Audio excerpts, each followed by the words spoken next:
عثمان bag اس کا نام تھا سردار کا، اس نے چھوٹی سی حکومت قائم کی۔ ویسے تمام مسلمانوں کی حکومتیں تھی، اناطولیہ پورا کا پورا جو ہے مسلمانوں کا تھا، مختلف چھوٹی چھوٹی ریاستیں، لیکن عثمان بیگ نے 1288 میں اس وقت کا جو ترکی ہے اس کا شمال مغربی کونا، صرف ایشیائی ترکی، اس میں چھوٹی سی حکومت قائم کی۔ 1288 سے لے کر اس کے بعد یہ حکومت جو ہے تسلسل کے ساتھ قائم رہی۔ بسم اللہ الرحمن الرحیم۔ معزز ناظرین، سلطنت عثمانیہ مسلمانوں کا ایک بہت شاندار سلطنت تھا اور اس کا بانی تھا عثمان اول۔ تو آج کی ویڈیو میں ہم جانتے ہیں ڈاکٹر اسرار صاحب کے عثمان اول کے ہسٹری کے بارے میں اور ان کے والد ارطغرل غازی کے بارے میں۔ تو یہ بہت اہم ویڈیو ہے، بہت زیادہ معلوماتی ویڈیو ہے، آئے اس کو دیکھتے ہیں۔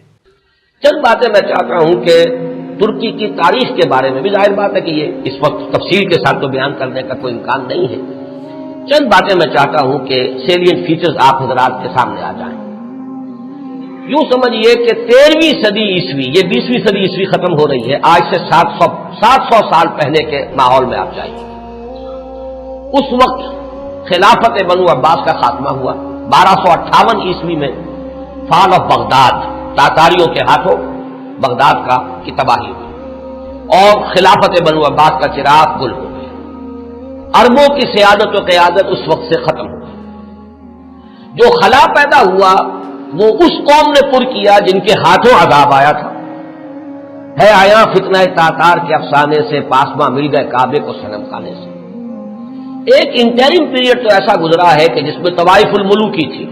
ظاہر بات ہے کوئی بڑی تہذیب، بڑا تمدن، بڑی سلطنت ختم ہوتی ہے تو دوبارہ اس کی جگہ پر کسی دوسرے سٹرکچر کے بننے میں وقت لگتا ہے۔ درمیان میں وہ طوائف الملوکی، چھوٹے چھوٹے سلطان، چھوٹے چھوٹے عمرا، چھوٹی چھوٹی حکومتیں پورے عالم اسلام۔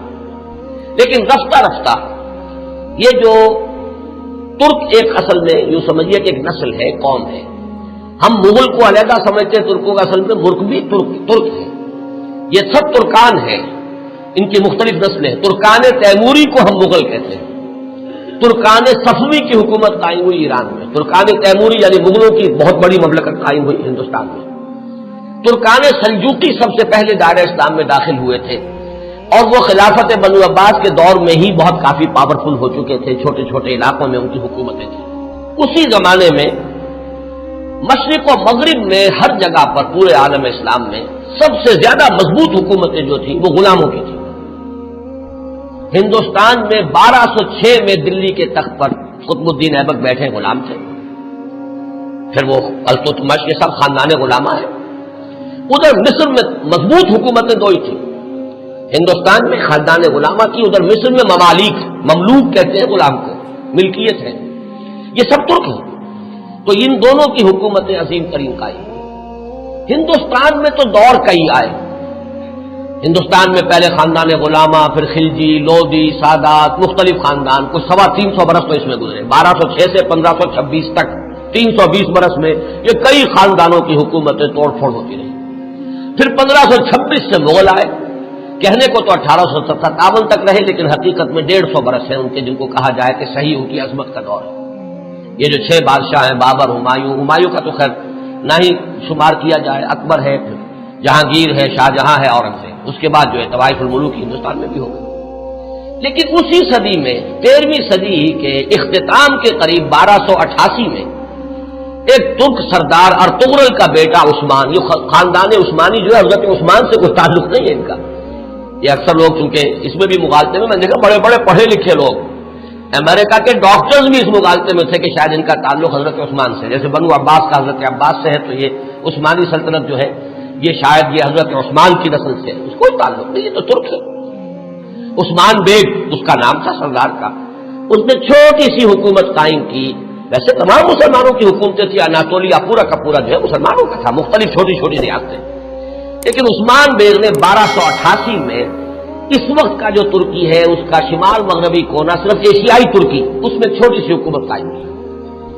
1288 سے لے کر اس کے بعد یہ حکومت جو ہے تسلسل کے ساتھ قائم رہی، اور فرق یہ ہے کہ ہندوستان میں تو جیسا کہ میں نے عرض کیا اس عرصے میں بہت سے خاندان آئے اور ختم ہوئے، مغلیہ دور آیا ختم ہوا، پھر انگریز بھی آ گئے، لیکن یہ کہ 1288 سے لے کر اب یہ 1992 تک وہ سلسلہ وہاں قائم ہے، کوئی دخل نہیں ہے۔ عروج و زوال انہی کے درمیان آئے ہیں. کبھی ان کی سلطنت بہت پھیل گئی، کبھی سکڑ گئی. پھر یہ کہ آج بھی بہرحال پورا ایشیا مائنر جس کو آپ کہتے ہیں، ایشیا کوچک، اناطولیا کا پورا علاقہ، اور یورپ میں بھی بہرحال 3% ان کا رقبہ جو ہے یورپ کے اندر بھی ہے. آج بھی وہ مملکت قائم ہے، اور اس مملکت کے اندر نوٹ کیجئے پورے 400 برس تک خلافت رہی. ویسے تو 600 برس سے زائد ہو چکے ہیں، 1288 سے لے کر اور یہ 1992 تک، یہ تو 700 سال کی حکومت ہے. لیکن یہ کہ خلافت جو ہے وہ 1520 سے شروع ہوئی، یہ ذرا ذہن میں رکھیے. جب کہ انہوں نے حجاز کو بھی فتح کر لیا، مصر کو بھی فتح کر لیا، عظیم ترین 3 بر اعظموں پر دنیا میں کوئی اور حکومت اور کوئی اور سلطنت اتنی عظیم نہیں تھی جتنی کہ اس وقت سلطنت عثمانیہ تھی. پورا حجاز، پورا یمن، پورا عراق، شام، مصر، اور پھر یہ لیبیا، الجزائر، تیونس تک، یہ سب کے سب پورا ایشیا مائنر.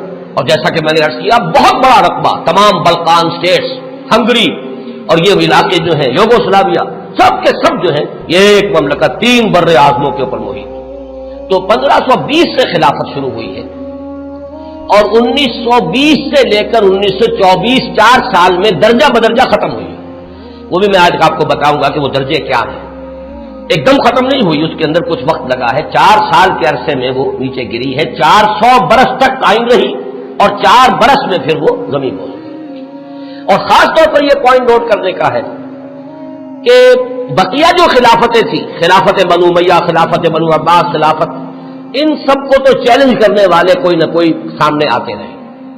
بنو امیہ کی خلافت کو چیلنج کیا پہلے حسین ابن علی نے رضی اللہ تعالی عنہما، پھر حضرت عبداللہ ابن زبیر نے رضی اللہ تعالی عنہما، پھر یہ کہ خلافت بنو عباس کو چیلنج کرنے والے حضرت زید، حضرت حسن کی اولاد میں سے رضی اللہ تعالی عنہ، پھر انہی کی اولاد میں سے ایک اور نفس زکیہ اٹھے جن کا نام اصل میں محمد ابن عبداللہ ہے، نفس زکیہ ان کا لقب ہے.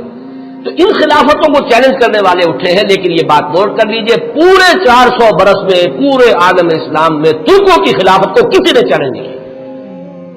متفق علیہ خلافت پورے عالم اسلام نے، اگرچہ پورا عالم اسلام ان کی حکومت میں شامل نہیں تھا، خلافت کو مانتے تھے. جہاں کہیں کو حکومت بدلتی تھی وہاں سے منگواتے تھے اپنے لیے سند، اور پورے عالم اسلام میں خلیفہ کا نام لیا جاتا تھا خطبوں کے. تو اس اعتبار سے یہ بہت ہی ایک غیر معمولی بات ہے 400 برس تک خلافت کا جاری رہنا، اور وہ اس شان کے ساتھ کہ اس کو کسی وہ انڈسپیوٹڈ مجمع علیہ متفق علیہ خلافت رہی. اس میں سے ذرا میں چاہتا ہوں کہ تھوڑا سا جغرافیہ کا بھی آپ اپنے ذہن میں اور وہاں کا جو مسئلہ ہے وہ جما لیجیے.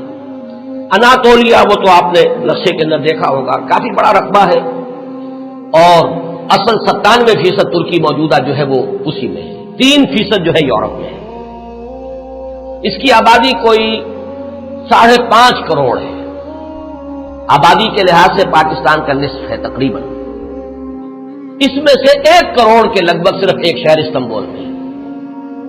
پورا ملک سطح مرتفع ہے، نہایت زرخیز، سرسب، شاداب، قابل دید، اونچائی نچائی، لیکن ہر جگہ پر آپ کو کہیں زمین ننگی نہیں ملے گی. دریا ہیں بکثرت، جھیلیں ہیں بکثرت میٹھے پانی کی، اور ابھی ہم نے وہاں پر جو کچھ معلوم کیا ہر شے ان کی اپنے ہاں موجود ہے. ہر اعتبار سے سیلف سفیشینٹ ملک ہے. اللہ تعالیٰ نے اپنی نعمتوں کی بارش اس طرح کی ہے. 6 دن ہم نے اس میں گزارے ہیں صرف ایک شہر استنبول میں، اور یہ میں نے عرض کر دیا کہ وہ پورے ملک کی 1/5 آبادی تو وہی ہے.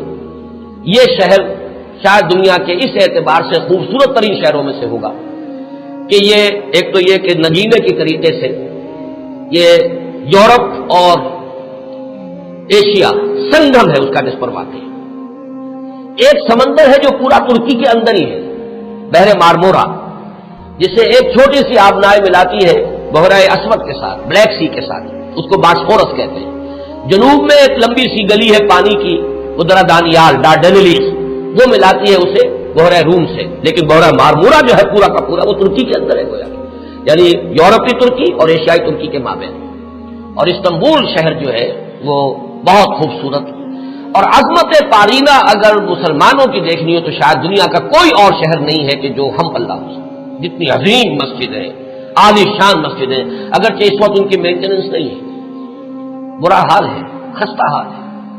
حضرت ابو ایوب انصاری رضی اللہ تعالیٰ عنہ کا مقبرہ بھی بہت خستہ حالت میں، اس کے ساتھ جو مسجد ہے، مغرب کی نماز ہم نے وہاں ایک ادا کی ہے، لیکن یہ کہ نظر یہی آیا کہ صرف وہی لوگ تھے کہ جو وہ ڈاکٹرز کا پورا گروپ آیا ہوا تھا، مقامی آبادی بہت کم، نہ ہونے کے برابر۔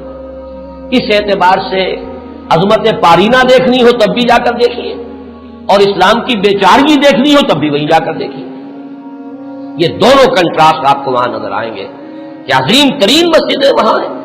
ہماری بادشاہی مسجد تو اپنے یعنی یوں سمجھیے کہ صحن کے رقبے کے اعتبار سے ہم کہہ دیتے ہیں دنیا کی بڑی سب سے بڑی مسجد ہے، لیکن وہ تو صحن ہے۔ باقی یہ کہ ان کے جو عظیم و شان ہال انہوں نے بنائے ہیں، جتنے عظیم، جتنے بلند، ان کو دیکھ کر انسان حیران رہ جاتا ہے۔ سلطان محمد فاتح کی مسجد، سلطان سلیمان کی مسجد، ایک ایک مسجد ان میں سے جو ہے اپنی جگہ پر عظمت کا بہت بڑا نشان ہے۔ اگرچہ جیسا کہ میں نے عرض کیا اس وقت حالت جو ہے ان کی اکثر و بیشتر خستہ ہے۔ ایک دن کے لیے ہم برسا، ایک شہر برسا اس وقت کہلاتا ہے، یہ بروسا ہے پرانا، بے رے واو سواد ہے۔ اور جب سلطان ارطغرل کے بیٹے سلطان نے عثمان نے جب سلطنت قائم کی تھی تو پہلا دارالخلافہ یہی تھا۔ یہ ایشیائی حصے میں ہے، تقریباً کوئی 150-200 میل کا فاصلہ ہوگا استنبول سے۔ وہاں کے حالات مختلف ہیں۔ وہاں سلطان بایزید یلدرم کی بنائی ہوئی مسجد جو ہے بہت عالیشان ہے، اور اس وقت بھی وہ بہت آباد ہے۔ ہم حیران ہوئے وہاں دیکھ کر کہ وہاں ایک ظہر کی نماز ہم نے پڑھی ہے 2 دن قبل، لیکن محسوس ہوتا تھا کہ جمعے کی نماز ہے۔ ظہر کی اذان سے پہلے کثیر تعداد کے لوگ موجود ہیں۔ اتنا کنٹراسٹ بھی شاید دنیا میں آپ کو کہیں نظر نہ آئے کہ استنبول کا حال وہ ہے کہ حضرت ابو ایوب انصاری کی مسجد جو ہے وہ بھی ویران پڑی ہوئی ہے رضی اللہ تعالیٰ عنہ، لیکن یہ کہ برسا کے اندر جا کر آپ دیکھیے تو وہاں پر یہ ہے کہ ظہر کی نماز ایسا محسوس ہے کہ جمعے کی نماز ہے۔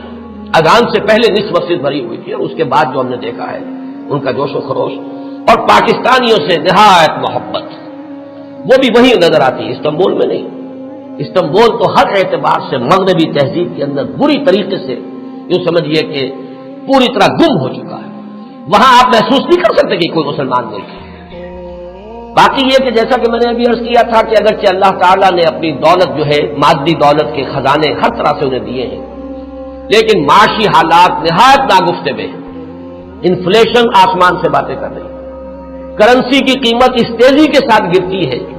وہ کچھ اعداد و شمار لے کے آئے ہیں میرے ساتھ، چونکہ چھوٹے بھائی برادر عزیز اقتدار احمد تھے، ندا میں انشاءاللہ تعالیٰ وہ چیزیں تفصیل سے آئیں گی فیکٹس اینڈ فگرز کے ساتھ، کہ کس طرح ہر مہینے ان کی جو کرنسی ہے اس کی قیمت گر رہی ہے، اور کس طرح یہودیوں نے انہیں چنگل کے اندر لے رکھا ہے، اور پوری معیشت جو ہے یہودیوں کے قبضے میں ہے۔ ان کے ہاں ہر چیز جو ہے کنزیومر گڈ، بس اس کی کھپت ہے، جو خرچ کر دینے والی چیزیں ہیں، لباس ہے، مختلف چیزیں ہیں، ان کی بہتات بازاروں میں بھری نظر آئے گی۔ لیکن یہ ہے کہ ان کی جو یعنی یوں سمجھیے کہ شراب پانی کی طرح، ایک عجیب کنٹراسٹ ہے اس اعتبار سے بھی، خنزیر وہاں نہیں کھایا جاتا، لہذا یہ تو اطمینان ہوتا ہے آپ جہاں چاہیں جا کے کھانا کھا لیں، آپ کو پتا ہے یہاں حرام چیز کھانے میں نہیں ہے، لیکن شراب پانی کی طرح پی جاتی ہے۔ یہ بھی تضاد، یہاں تک کہ واقعہ یہ ہے کہ ہمارا ایک گائیڈ تھا، اس نے کہا بڑے ہی فخر کے ساتھ، ایک جگہ جب ہم جا رہے تھے حضرت ابو ایوب انصاری رضی اللہ تعالیٰ عنہ کی مسجد کی طرف، اس نے ایک علاقہ بتایا، اور اس نے کہا یہ اتنے ریسٹورانٹ جو آپ کو نظر آ رہے ہیں یہ سب شراب اور ہر جگہ ہے، لیکن رمضان میں یہ سب بند ہوتے ہیں، رمضان میں ہم شراب نہیں پیتے۔ ہم نے کہا رمضان ہی میں نہیں پیتے تو یہ باقی شراب، باقی تو پیتے ہیں۔ کسی نے پوچھ لیا کیا روز؟ ہاں روز پیتے ہیں۔ وہ بالکل کوئی اس کے اندر کوئی گلٹی کانشنس، کسی طرح کی کوئی انہیبیشن، کوئی کسی درجے کی کوئی شرمندگی ختم نہیں، لیکن رمضان میں یہ سب بند ہوتے ہیں رمضان کے اندر۔ تو میں نے کہا کہ اللہ کرے کہ یہ رمضان ہی پورا سال ہو جائے، کوئی ایسی شکل بن جائے کہ پورا سال ہر روز عید نیز کے حلوہ خورت کسے، اللہ کرے کہ پورا سال جو ہے وہ رمضانی کی شکل بن جائے تاکہ وہاں سے شراب کی لعنت کا خاتمہ۔ ناظرین کرام، ڈاکٹر اسرار صاحب کی ویڈیو جو سلطنت عثمانیہ کے بارے میں تھی، خلافت عثمانیہ کے بارے میں تھی، آپ نے دیکھی۔ امید ہے آپ کو اس سے بہت کچھ سیکھنے کو ملا ہوگا، اور ڈاکٹر صاحب نے بہت سارے باتیں کی کہ استنبول دیکھے، آپ نے اسلام کی عظمت کو دیکھنی ہو، جو ماضی میں تھا اس کی نشانیاں استنبول میں ہے، لیکن آپ ترکی کی آپ نے جو ہے زوال دیکھنی ہو تو آپ بھی استنبول جا کے دیکھ سکتے ہیں کہ وہ مکمل طور پر مغربی جو تہذیب ہے اس میں پنس چکا ہے، اس میں دنس چکا ہے۔ امید کرتا ہوں آپ کو یہ ویڈیو پسند آئی ہوگی. مزید اس قسم کے اسلامک ویڈیوز کے لیے اس چینل اسماعیل خان کو سبسکرائب کریں. رکھے گا اپنا بہت سارا خیال. اللہ حافظ.